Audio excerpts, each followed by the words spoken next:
So, ladies and gentlemen, first of all, a big thank to EIF for having organized this dinner, and really a very big thanks to the Parliament that is working so hard on this Commission proposal. It's really a pleasure to be here and to acknowledge all the effort that has been put by Parliament in discussing and, from the Parliament angle, of course, improving the Commission proposal. As Commission official, I'm not allowed to deviate from the original proposal, but I'm more than willing to say that Malcolm has done really a superb job. And I start with Malcolm in the order of the opinion being delivered, Pilar. And also I like to thank Malcolm for all the work he has done for the sector, and I really appreciate him throughout all what he's done. I was also around in 2002. I was a little boy around. So really thank you, Malcolm. And let me just for a second recall why the Commission decided to table this connected content regulation. It's about moving Europe in all connected world, which is essential for whatever service we imagine about our future society. Is it for granted? Not at all. Internet and high-speed internet in Europe should not be for the happy few. Of course, we have a few digital champions in terms of countries in Europe which are top of the table, but they happen to be also the highest in the world in GDP. We want internet to be everywhere. Today, when we look at the digital agenda objective of 100 megabit for 50% of the population, we are at 2% of the European population.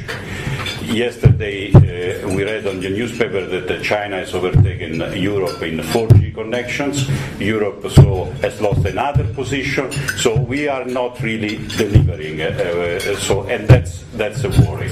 But since the Connected Continent proposal is on the table, I think we have given a clear sign to industry that the European institutions do care about the infrastructure. This has been the sign that the Commission has given, and this is the sign that the Parliament has given, and this is the sign that the European Council has given on the 28th of October when they delivered their very important conclusion on the internet economy. So this for us, it's important. And believe me, it's not for granted. Coming here, I just opened my mailbox and I found this fine offer, which I will not display from whom it is, say, an offer for your family without internet. That's, the great idea, to offer an offer without internet. So this is what is being offered today in Europe. And then the same, companies then complaining about the level playing field. So the problem is that in Europe we need a shift on mindset when it comes to all internet, all IP connections. And that's all about the Connected Continent proposal. I will not dwell on the certain issues about consumer protection, which Malcolm has explained, and although we came from a different angle, I think we converge on the idea this is a real improvement of what is being delivered, especially looking at internet offers. The spectrum part is very important because all of the World Congress in Barcelona was about microcell and picocell, and all of the connected content proposal is about harmonizing and delivering, in terms of spectrum, avoiding that operators are put in a corner with the crazy ideas about auctions. So trying to see whether the member state can speak more when it comes to, delivering auction rules which are sensible, coming to the idea that the license duration should be adequate to recoup the investments, and coming to the idea that infrastructure, especially microcell, should be deployed. This is a very important element of the Connected Content proposal. The other part is cutting all red tapes whenever possible, and pushing for high-speed virtual IP connection, especially for the business sector. When it comes to the issue of net neutrality, let me say that there are a few boxes to be ticked. The first one, as Malcolm said, is transparency. The customer should know what is buying, what kind of speed, and what kind of quality. And our recent Sam Knows investigation shows that more than 40% of customers don't know which speed they are actually buying. The customer should not be blocked. Our investigation shows that 20% of Europeans, so 100 million of Europeans, are still blocked when using the mobile phone, for instance, for voice over IP calls. Throttling should not be allowed of traffic, and discrimination of traffic management should not be allowed. This is the basics of an open internet world, and I think on this everyone converges.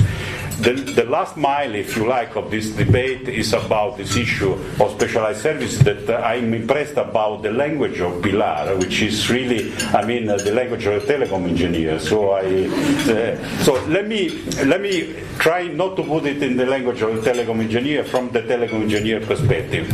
Do you know how much traffic in total of the internet today in USA? It's about all the internet browsing, all the social network, all the secure transactions that are going on the internet. How much it is of percentage of traffic? 14%. So all what we, in our common sense, we think is internet, today is, would you know two companies which are delivering video, one video on demand, the other one video on catalog, how much they absorb of the internet traffic today in the United States? 52%. So the broadcasters in this room say, but yeah, we know the answer. Video should not be on the internet, should be on the radio frequencies or should be on the satellite.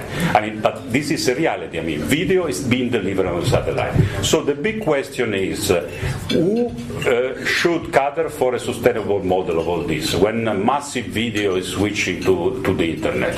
There are many answers, of course. One possible answer, which is the most common answer, which is given in the United States, in the Netherlands, in all the places where net neutrality legislation is trialed, is to have a sort of specialized lane for high bandwidth, high consuming specialized services, which has nothing to do with the internet. Is it the unique solution? No, there are of course other solutions, but this is quite practical because it optimizes the investments that are needed on the internet, so delivers the least intrusive solution for customers at the best possible prices. If there are other solutions, of course, should be trialed. Our original proposal is very simple. Keep it light. So keep the balance between massive video or massive non-internet application and internet application in the hands of regulators, and let the regulators find the fine balance. We still believe that this is the right way to go because this is an unknown field and no one has the clear answer. The internet is moving very fast. So the best, we are not normally, so keen in giving so much power to Goran, but in this case, the answer and Goran. But in this case, the answer is really, in keeping it simple. And as a famous song says, there's no monopoly of common sense. This is really a sort of common sense answer to a very complicated problem, and we hope that this sense of being practical, avoid that the things will be prejudged in the future, will prevail. So thank you very much. I hope I stayed in my 4 minutes.